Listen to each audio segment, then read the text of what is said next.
Thank you, Presiding Officer. I am grateful for the opportunity to open this debate on the report, Eliminating Hepatitis C in Scotland, a call to action. And I wish to put on record my thanks to all who contributed to the report and to colleagues from across the Chamber who signed my motion enabling this afternoon's debate to take place. The report was produced by the Hepatitis C Trust in collaboration with clinicians, support workers, representatives of the pharmaceutical industry and MSPs from each party represented in the Scottish Parliament. As such, it reflects the views of a representative cross-section of those working to treat and eliminate hepatitis C. The objective of the inquiry, as described in the report, was to map progress towards the Scottish Government's world-leading commitment to hepatitis C elimination and to develop recommendations to ensure elimination is achieved. In both these areas, the report makes an important and considered contribution to our understanding of both of where we currently stand and where we need to get to if elimination of hepatitis C is to be achieved. Before considering some of the specific recommendations made in the report, I will first seek to give an outline of what hepatitis C is, who it affects, and why elimination is an important public health goal that warrants our attention and continued support. Hepatitis C is a blood-borne virus which, if left untreated, can lead to degeneration of the liver and severe liver disease, potentially resulting in the need for a liver transplant. In Scotland and across the UK, the virus is predominantly spread through the sharing of unsterilised equipment used to inject recreational drugs. Sharing needles for the injection of steroids also presents a risk of transmission, as would the use of unsterilised equipment for tattooing, acupuncture or body piercing. Other means of transmission are possible, such as unprotected sex, however are less common. In Scotland, it is estimated that there are 35,000 people who carry the hepatitis C virus, of which 15,000 are thought to be undiagnosed. This compares to an estimated 6,000 individuals in Scotland who are HIV positive, of whom 800 are believed to be unaware of their status. Presiding Officer, in both testing and treatment, there have been significant advances in recent years. Dry blood spot testing offers a simple and accurate way to determine one's hepatitis C status.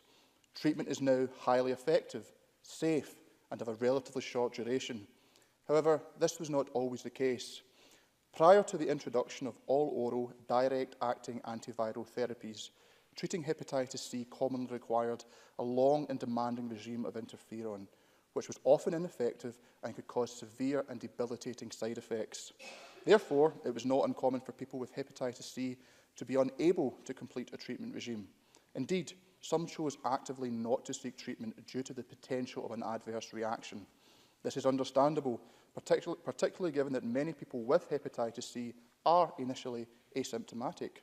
Unfortunately, despite availability of new treatments, many of the fears that dissuaded people from having a test or seeking treatment persist.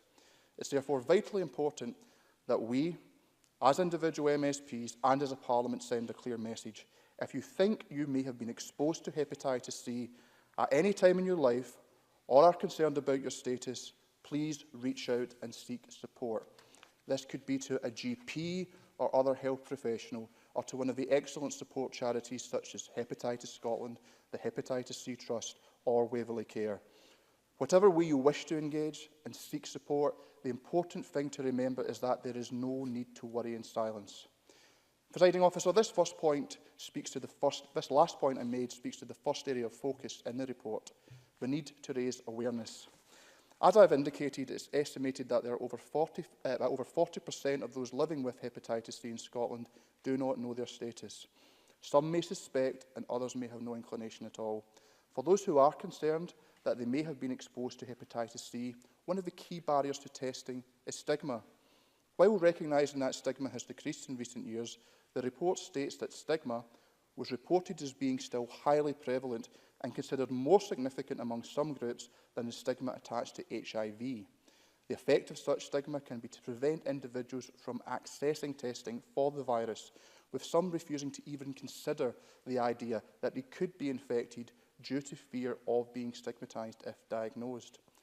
Presiding Officer, this stigma stems directly from the fact that hepatitis C predominantly affects people who have previously or currently inject drugs for recreational use.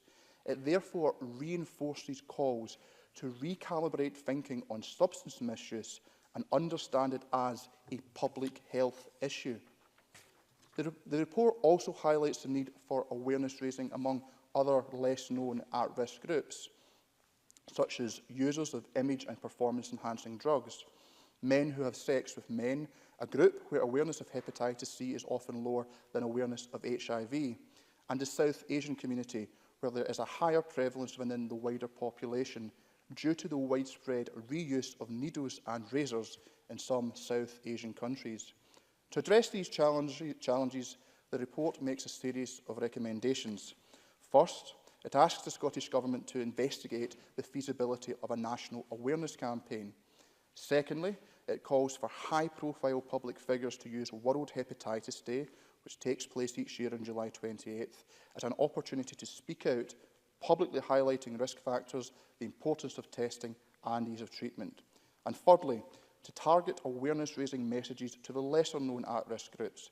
For examples, in gyms for people who use image and performance-enhancing drugs, in sexual health services for men who have sex with men, and in religious and community centres attended by members of the South Asian community. The report also recommends additional awareness training and support for GPs, particularly given that symptoms associated with hepatitis C can be easily misdiagnosed. Presiding Officer, all of these recommendations I've just outlined would have a positive impact upon raising awareness and changing attitudes towards hepatitis C, and they're all recommendations which, in the context of broader public health challenges, would be relatively straightforward to implement. In my remarks concerning the report, I have focused on the issue of awareness. However, the report presents evidence and recommendations on the areas of prevention, testing and diagnosis, linkage to care, access to treatment and funding. I look forward to hearing the thoughts of colleagues from across the Chamber on these aspects of the report, and I would strongly encourage anyone who has not yet done so to read the report.